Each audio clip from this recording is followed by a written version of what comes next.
Good evening बच्चों। आज के क्लास में अपरिमेय संख्या के बारे में हम सब लोग पढ़ेंगे। ये क्लास 9th क्लास के बच्चों के लिए है। इससे पहले अपरिमेय संख्या किसे कहते हैं सारी चीज़ें हो भी गई हैं, लेकिन वो भी अभी संक्षेप में ही बताया गया है कि अपरिमेय संख्या किसे कहते हैं। आज अपरिमेय संख्या से ही संबंधित टॉपिक है, लेकिन अपरिमेय संख्या का डिटेल नहीं होगा। मेन उद्देश्य ये रहेगा आज के क्लास में कि अपरिमेय संख्याओं को संख्या रेखा पर कैसे प्रदर्शित किया जाता है, कैसे निरूपित किया जाता है, कैसे रिप्रेजेंट करते हैं।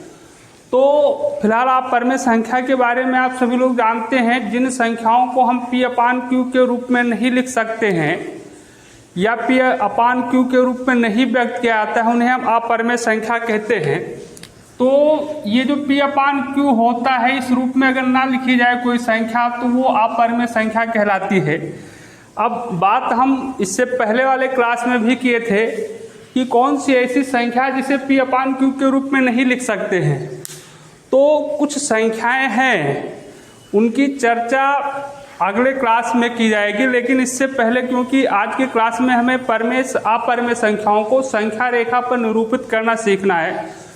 तो अपरिमेय संख्या जो होती हैं, √2 होता है, √3 होता है, √5, √6, √7, ऐसे डॉट डॉट पाई भी एक अपरिमेय संख्या है।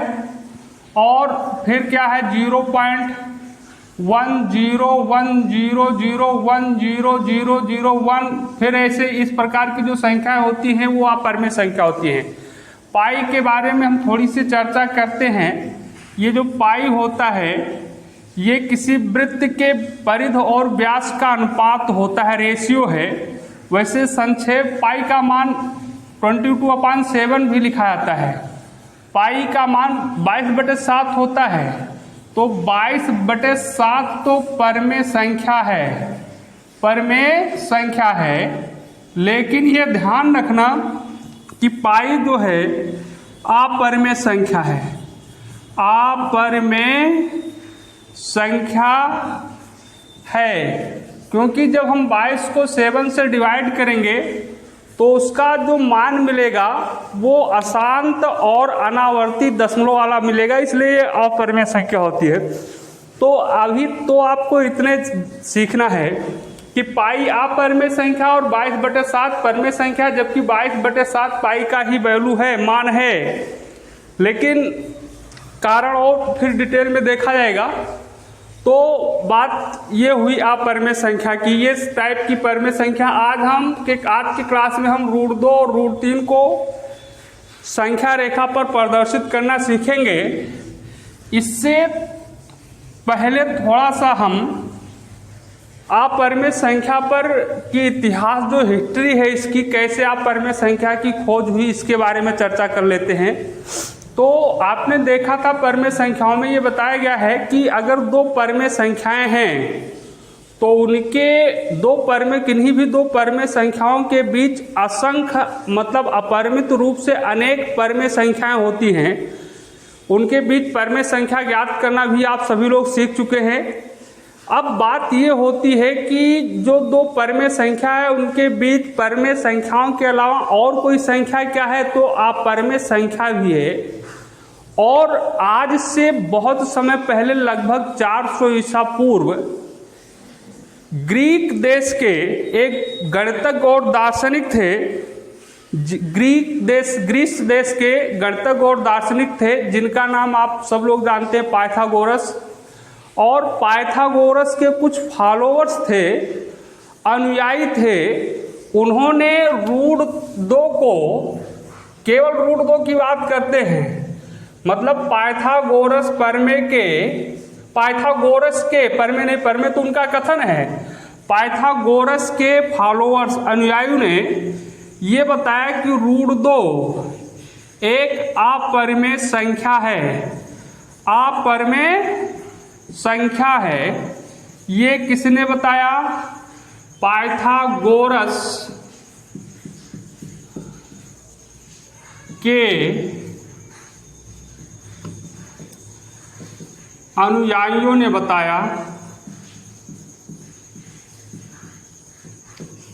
बताया कि और ये कितने वर्ष पहले, आज से 400 ईसा पूर्व, 400 ईसा पूर्व, इसके बाद मतलब, और इसको बताया इन्होंने कि अपरिमेय संख्या रूट 2 तक का ही काम इन्होंने किया, अपरिमेय संख्या की खोज की फिलहाल। उसके बाद एक थे साइरिन देश के थे, साइरिन देश के, साइरिन है बेटा, साइरिन देश के, और ये लगभग 425 ईसा पूर्व। साइरिन देश के थियोडोरस थे, थियोडोरस यहाँ के कौन से थे, थियोडोरस ने ये बताया कि रूट 3, रूट 5, रूट 6, रूट 7, मतलब रूट 3, रूट 4, रूट 5 बटा root 6, root 7, root 8, root 10, root 11, root 12, root 13, ऐसे डॉट डॉट ये संख्याएं अपरिमेय संख्या होती। इनके बारे में साइरिन के थियोडोरस ने बताया था, ठीक है। तो और अब आगे ये बात हुई, तो ये था इतिहास। अब इसके बाद में अपरिमेय संख्याओं को हम सिद्ध करना सीखेंगे कि कोई अपरिमेय संख्या, जैसे रूट 2 आपका एक अपरिमेय संख्या, तो कैसे इसको सिद्ध करेंगे, प्रूव्ड करेंगे कि अपरिमेय संख्या है। मतलब अपरिमेयता जो है उसको प्रूव भी करना है। इसका अध्ययन क्लास 10th में वैसे किया जाता है, क्लास 10th में के सिलेबस में है, लेकिन अगर टाइम मिलेगा तो हम 9th में भी आप लोगों को करा देंगे, ठीक है। तो आज जैसा कि पहले ही हम आप सभी लोगों को बता दिए हैं कि आज का क्लास जो है अपरिमेय संख्याओं को संख्या रेखा पर रिप्रेजेंट करने का है। तो अब देखिए हम कैसे रिप्रेजेंट करते हैं, इसके बारे में ये सीखना है। तो अब आज सबसे पहला हम क्लास जो हमारा होगा, ये सबसे पहली अपरिमेय संख्या रूट 2 है, इसको मुझे मतलब रूट 2 को संख्या रेखा पर प्रदर्शित करना। रूट 2 को संख्या रेखा पर प्रदर्शित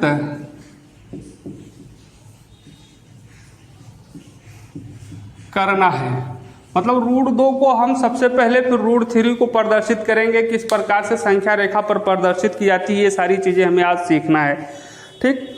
तो अब पहले आप सभी लोग संख्या रेखा के बारे में जान लीजिए। संख्या रेखा छोटी क्लास में आप सभी लोग पढ़ चुके हैं।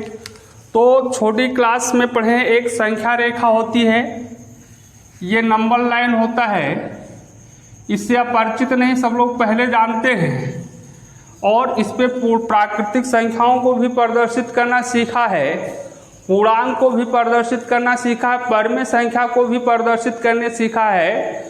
क्लास 7th में परिमेय संख्याओं को भी प्रदर्शित किया गया है, 8th में भी प्रदर्शित किया गया है। लेकिन आज हम 9th में जब आए हैं, तो हमें संख्या रेखा पर अपरिमेय संख्याओं को कैसे प्रदर्शित करना है। और ये संख्या रेखा होती है, इसके मध्य में एक पॉइंट होता है वो, और इस बिंदु के पर दोनों अगर हाथ रखें तो ये दाईं तरफ और ये बाईं तरफ, तो दाईं तरफ जो संख्याएं प्रदर्शित की जाती हैं वो धनात्मक होती हैं, और बाईं ओर जो प्रदर्शित की जाती हैं वो संख्याएं ऋणात्मक होती है। ये भी सारी बातें जानते हैं आप सभी लोग। तो ये है संख्या रेखा। अब हमें रूट 2 को संख्या रेखा पर प्रदर्शित करना सीखना है बेटा, तो थोड़ा ध्यान दीजिए, तभी आपके समझ में आएगा। और इससे पहले आप सभी लोग यदि हमारे चैनल को सब्सक्राइब नहीं किए हैं तो कृपया सब्सक्राइब कर लें, और बेल आइकन को भी प्रेस कर लें, और जिससे आपको कोई भी वीडियो अपलोड किया जाए तो उसका नोटिफिकेशन मिल सके। दूसरी बात, अगर आपको क्लास समझ में आता है, अच्छा लगता है, लाइक भी कीजिए और शेयर भी कीजिए, अन्य बच्चों को भी बताइए हमारे चैनल के बारे में, ठीक। तो चलिए देखते हैं, स्टार्ट करते हैं। अब संख्या रेखा एक बना लीजिएगा। इसके लिए एक सीधी लाइन खींचेंगे स्केल से, आपने संख्या रेखा बनाया, ठीक, और बीच में इधर यहाँ पे आप वो पॉइंट ले लेंगे। अब ये क्या करना है कि बराबर बराबर दूरी पर कुछ मानक मान लेना है, कुछ लंबाई को, जैसे 1 सेंटीमीटर बराबर 1 इकाई मान लो, या 2 सेंटीमीटर बराबर 1 इकाई मान लो, या 3 सेंटीमीटर बराबर 1 इकाई मान लो, जिसमें मतलब मापने वाला व्यवस्था ठीक रहे। अगर 1 सेंटीमीटर बराबर 1 इकाई मानते हो तो थोड़ा कम हो जाएगा, इसलिए 2 सेंटीमीटर या 3 सेंटीमीटर या 4 सेंटीमीटर बराबर मान लेते हैं। तो 2 सेंटीमीटर यहाँ पैमाना हम लिख लेते हैं, पैमाना, ठीक, मानते हैं 2 सेंटीमीटर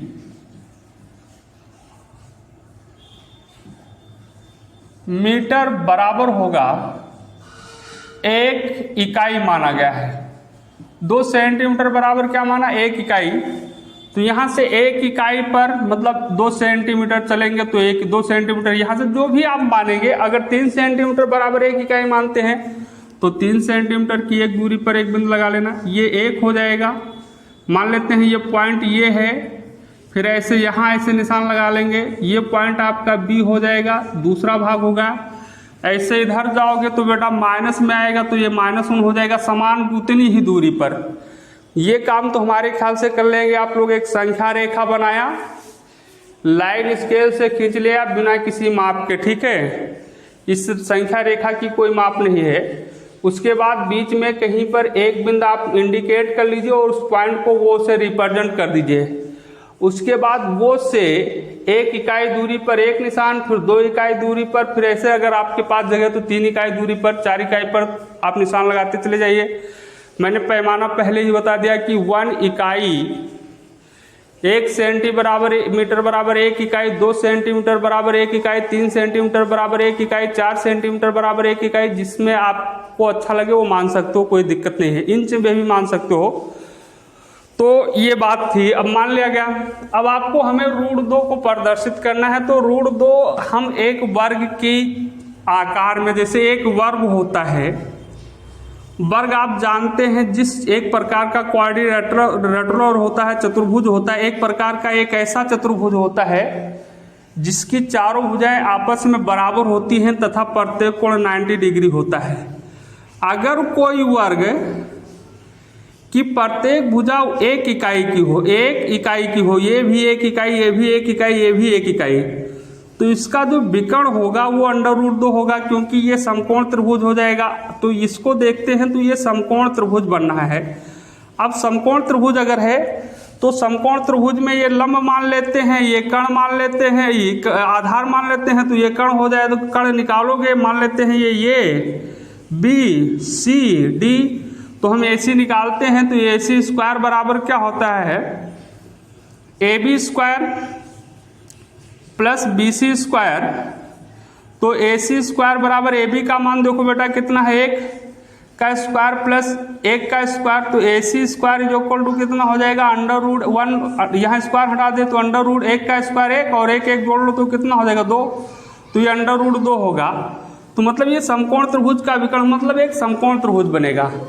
तो ये बिंदु जो है यहाँ से यहाँ तक की तो लंबाई 1 इकाई हो गई।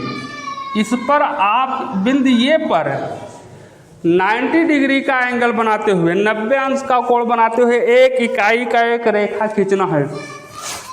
अब ऐसा कीजिएगा, 90 अंश का कोण बनाना तो सभी को आता है। तो एक रेखा बिंदु ये बिंदु ध्यान से देखो, ये इस पॉइंट पर इस रेखा के साथ 90 डिग्री का एंगल बनाते हुए एक रेखा खींच लो।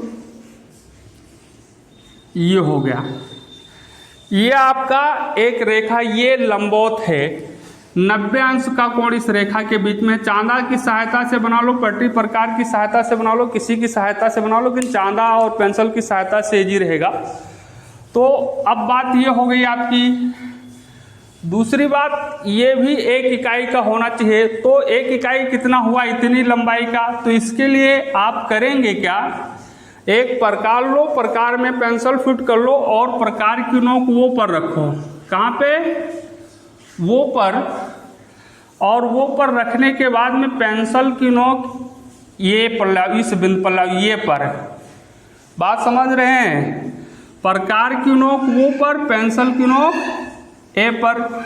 इतनी दूरी की त्रिज्या ले लो, मतलब 1 इकाई की त्रिज्या ले लिया गया। ठीक, अब प्रकार उठा लो धीरे से, मतलब वो ना सिकुड़ने पाए ना फैलने पाए, मतलब त्रिज्या ना कम हो और ना ही ज़्यादा हो। फिर अब प्रकार की नोक यहाँ पर रख दो, इस बिंदु पर, ये पर देख लीजिए ध्यान से, ये पर रखिए इस पॉइंट पर, और पेंसिल की नोक से एक ऐसे जहाँ जाए उतनी त्रिज्या से एक काट दो, ये ऐसे चाप ऐसे लगा दो निशान, इसी को चाप बोलते हैं। और इस बिंदु को आर लिख दो या कुछ भी लिख लो, ये हो गया काम। उसके बाद आर को वो से पटरी रखकर मिला दो, ये ऐसे स्केल रख के मिला लीजिए, ऐसे आप स्केल रखेंगे, ये सेट करके आर को वो से ऐसे सीधे क्या कर दिया जाएगा, मिला दिया जाएगा। ये मिल गया। मिलाने के बाद में आपको करना क्या है, ये हो गया। अब ये समकोण त्रिभुज हो गया, एक ये है और एक ये है, एक इकाई ये है और एक इकाई ये है, तो ये हो जाएगा √1 का स्क्वायर प्लस 1 का स्क्वायर बराबर √1 प्लस 1 बराबर ये हो जाएगा √2 इकाई। ये √2 होगा, मतलब ये वाली लंबाई √2 हो गई। अब आपको संख्या रेखा पर वो बिंदु ज्ञात करना है जहां पर √2 है, तो अब फिर पेंसिल की नोक वो पर रखो, ध्यान दीजिए कहाँ पे रखना है, वो पर, और प्रकार की नोक कहाँ पे रखना है, आर पर। नहीं, प्रकार की नोक वो पर रखो और पेंसिल की नोक आर पर रखो। प्रकार की नोक ध्यान रखना वो पर, ये मान लेते हैं प्रकार है, प्रकार की नोक वो पर, अब ये ऐसे खींच के यहाँ पेंसिल की नोक आर पर। अब ऐसे आर पर रखने के बाद एक ऐसे चाप लगाओ डॉट डॉट से, ऐसे ऐसे, और ये जहाँ यहाँ संख्या रेखा को परिच्छेद करेगी उस बिंदु को P मान लीजिए या कोई मान लीजिए, और यही बिंदु आपका √2 है, यही बिंदु आपका क्या होगा, √2। इस प्रकार से संख्या रेखा पर √2 को रिप्रेजेंट किया गया। अब आगे हम अभी इसी क्लास में √3 की चर्चा करते हैं। √3 कैसे संख्या रेखा पर प्रदर्शित किया जाएगा। तो अब ये बात समझ में आ गई। अगर कोई किसी प्रकार की कोई परेशानी है तो आप मुझसे कांटेक्ट कर सकते हैं फ़ोन पर, कमेंट बॉक्स में, या जिसमें भी आपको आसानी होगी। आप सभी लोग कांटेक्ट नंबर नहीं जानते हो तो नोट कर सकते हैं, 9918060776। ये मेरा कांटेक्ट नंबर, व्हाट्सअप नंबर सब कुछ है, इस पर आप कांटेक्ट कर सकते हैं। अगर कोई परेशानी होती है तो हम आपकी समस्या का समाधान करने का पूरा प्रयास करेंगे। ठीक, तो अब ये मिटाल देते हैं। अब हमें √2 को संख्या रेखा पर प्रदर्शित किया, अब हम √3 को प्रदर्शित करेंगे।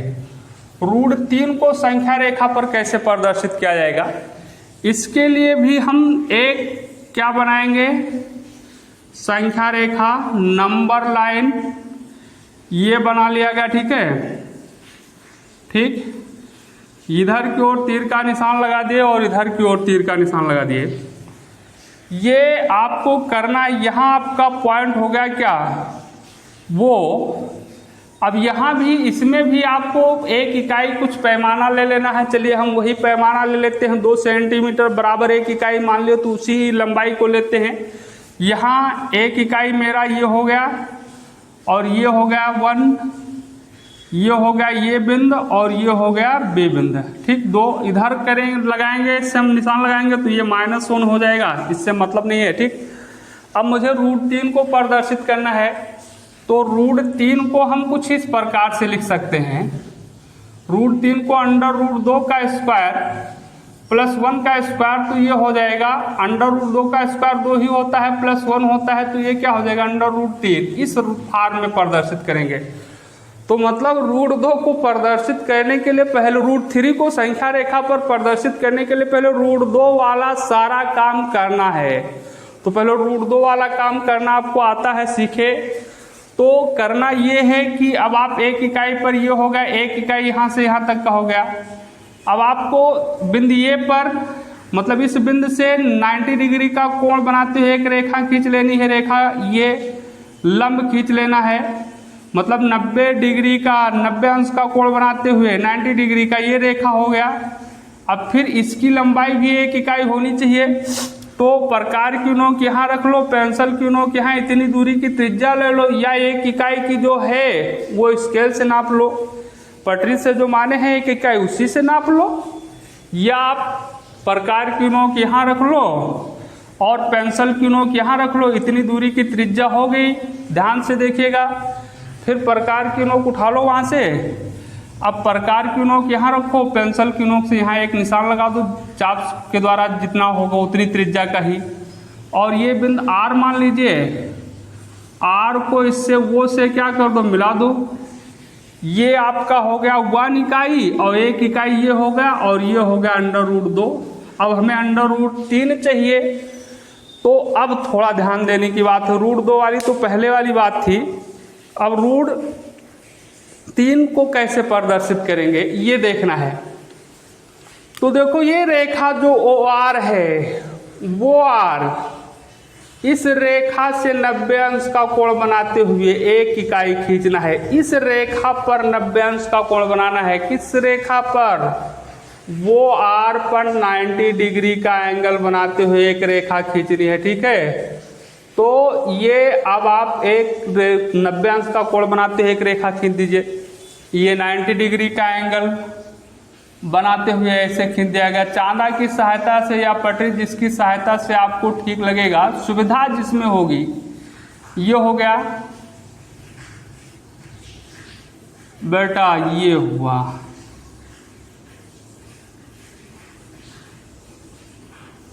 चलो ये लाइन हो गई आपकी। ये कोण 90 डिग्री का है, ये एंगल 90 डिग्री का है बेटा, ठीक। अब इसकी लंबाई भी 1 इकाई होनी चाहिए, तो 1 इकाई नाप लो, कहीं से नाप लो। प्रकार की नोक यहाँ, पेंसिल की नोक यहाँ रख के इतनी त्रिज्या ले लो, या पेंसिल की नोक यहाँ, प्रकार की नोक यहाँ इतनी त्रिज्या ले लो, इतनी त्रिज्या ले लीजिए, इतनी लंबाई 1 इकाई का त्रिज्या लीजिए। फिर प्रकार की नोक यहाँ रखो और पेंसिल की नोक से इसको काट दो, यहाँ पे जहाँ काटे इसको यहाँ से क्या कर दो, वो से मिला दो। और चलो ये बिंदु मान लेते हैं Q हो गया। तो ये आपका हुआ √2 और ये हुआ आपका ये, तो इसकी लंबाई आपकी √3 हो जाएगी। क्योंकि देखो ये समकोण त्रिभुज बनना है बेटा, Q वो R एक समकोण त्रिभुज बनना है, समकोण के सामने ये कण है, तो कण का स्क्वायर बराबर होता है लंब का स्क्वायर प्लस आधार, तो √2 का स्क्वायर प्लस 1 का स्क्वायर, ये आपका होगा √3। ये आपका √3 हो गया। अब आपको संख्या रेखा पर वो बिंदु लाना है, तो प्रकार की नोक यहाँ रखिए, ध्यान से देखिए, वो पर, पेंसिल की नोक Q पर, प्रकार की नोक वो पर, पेंसिल की नोक Q पर, और इसको बाद में डॉट डॉट से कैसे चाप लगा दो ऐसे, और ये चाप इस संख्या रेखा को जिस बिंदु पर परिच्छेद करेगा वो बिंदु आपका हो गया P मान लेते हैं, या कुछ भी मान लो, और यही बिंदु आपका हो जाएगा √3। इस प्रकार से हम आज √2 और √3 को संख्या रेखा पर प्रदर्शित करना सीखे, ठीक। यदि हमने बताया आपको किसी प्रकार की कोई समस्या होती है, समझने में कोई दिक्कत आती है, कोई बात क्लियर नहीं हो पाता है, तो आप मुझे कमेंट में कमेंट करके बता सकते हैं, फ़ोन करके बता सकते हैं, व्हाट्सएप पे बता सकते हैं, जिसमें आपको अच्छा लगे उसमें आप बता सकते हैं, जिसमें आपको सुविधा हो। मैं आपकी समस्या का पूरा समाधान करने का प्रयास करूंगा, ठीक है। और इससे पहले वाले वीडियो यदि आप सभी लोग नहीं देखे हैं तो देख लीजिएगा, जिसका लिंक डिस्क्रिप्शन में मिल जाएगा आपको, या ढूंढ के यूट्यूब पे देख लीजिएगा। आप प्लेलिस्ट में जाके देख सकते हैं, Balaji math and science hub के प्लेलिस्ट में चले जाइए, पूरा देख लीजिए, पूरा वीडियो 9th क्लास का प्लेलिस्ट खोलोगे तो उसमें जितने वीडियो अपलोड हुए, अभी का बहुत कम ही अपलोड हो पाया है, वो सारी चीज़ें दिखाई देंगी। तो कल के क्लास में हम NCERT बुक जो आपका है उसका एक्सरसाइज 1.2 कराएंगे, क्योंकि 1.1 आपका हो चुका है। तो तब तक के लिए धन्यवाद।